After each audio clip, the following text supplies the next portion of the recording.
আসসালামু আলাইকুম। সম্মানিত ভিউয়ার্স, আশা করি সবাই ভালো আছেন।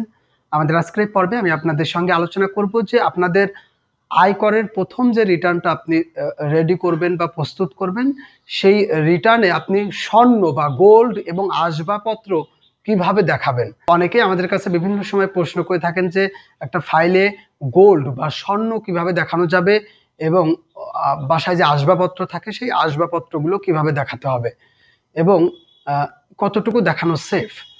তো এই বিষয় নিয়ে আমাদের আজকের এই পর্বে আলোচনা করব। তার পূর্বে এখনও যারা আমাদের ল ইন 5 মিনিটসের এই চ্যানেলটি সাবস্ক্রাইব করেননি, তারা আইনের বিভিন্ন বিষয় সম্পর্কে জানতে আমাদের ল ইন 5 মিনিটসের এই চ্যানেলটি সাবস্ক্রাইব করে আমাদের সাথেই থাকুন। যখন আপনি আপনার আয়কর রিটার্নের প্রথম ফাইল প্রস্তুত করবেন, সেক্ষেত্রে গোল্ড বা স্বর্ণ দেখাতে পারবেন।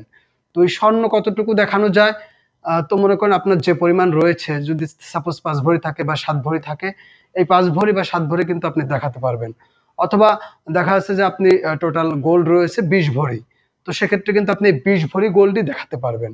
এবং দেখা যাচ্ছে যে আপনি এই স্বর্ণটা বা এই গোল্ডটা আপনি গিফট হিসাবে পেয়েছিলেন বৈবাহিক সূত্রে। তো আপনি যখন আপনার এই আয়কর রিটার্ন প্রস্তুত করবেন, সেক্ষেত্রে আপনার আয়কর রিটার্নের মধ্যে প্রথম ফাইলে আপনি দেখা যাচ্ছে যে 20 ভরি গোল্ড এবং পাশে লিখে দিতে হবে যে গিফট বা উপহার বৈবাহিক সূত্রে।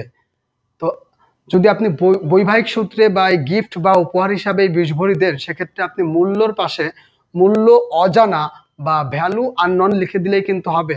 সেক্ষেত্রে এই যে টোটাল 20 ভরি স্বর্ণের দাম সাপোজ এখন 20 লাখ টাকা, এই 20 লাখ টাকা দেওয়াও লাগবে না বা এটা সোর্স কিন্তু উল্লেখ করার দরকার নেই যে আপনি এই টাকাটা কিভাবে পেয়ে এই স্বর্ণটা কিনেছেন। যেহেতু আপনি এই গোল্ড বা এই স্বর্ণ আপনি উপহার সূত্রে পেয়েছেন, সেক্ষেত্রে মূল্যর পাশে মূল্য অজানা দিয়ে দিলেই কিন্তু চলবে। এবং এছাড়াও যদি আপনার আসবাবপত্র থাকে, বাসায় যে আসবাবপত্র বা ইলেকট্রনিক সামগ্রী থাকে, এগুলোও যদি বিবাহ সূত্রে পেয়ে থাকেন, এগুলো কিন্তু আপনি বৈবাহিক সূত্রে সব উল্লেখ করে লিখে দিতে পারবেন যে উপহার বা গিফট বৈবাহিক সূত্রে প্রাপ্ত। এবং এই জায়গাও কিন্তু টাকার পাশে আপনি মূল্য অজানা লিখে দিলেই হয়ে যাবে। এবং এই যে গোল্ড দেখানোর যে প্রসিডিউরটা আমি বললাম, এটা কিন্তু শুধুমাত্র প্রথম ফাইলেই কোনো ধরনের ডকুমেন্টস বাদেই আপনি 15 ভরি বা 20 ভরি স্বর্ণ আপনি দেখাতে পারবেন।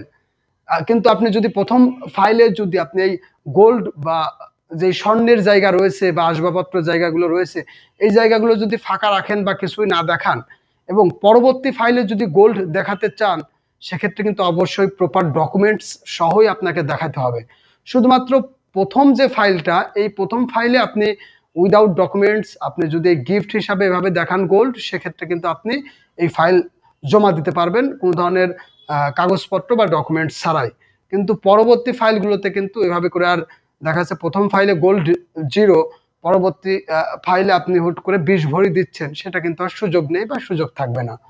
তো আশা করি আমাদের আজকের এই পর্বের মাধ্যমে আপনারা বুঝতে পেরেছেন যে গোল্ড বা এই পুরাতন আসবাবপত্রগুলো থাকলে সেটা আপনি কিভাবে আপনার ফাইলে শো করবেন। তো আমাদের আজকের এই পর্বটি পর্যন্তই। আয়কর সংক্রান্ত যে কোনো ধরনের তথ্য, পরামর্শ এবং আয়কর রিটার্ন প্রস্তুতের জন্য আমাদের ভিডিওর ডিসক্রিপশন বক্সে দেওয়া মোবাইল নম্বরে যোগাযোগ করে আমাদের মাধ্যমে আয়কর রিটার্ন প্রস্তুত এবং জমা দিতে পারবেন। আমাদের আজকের পর্বটি পর্যন্তই। সবাই ল ইন 5 মিনিটসের সাথেই থাকুন। সবাইকে অসংখ্য ধন্যবাদ। আল্লাহ হাফেজ।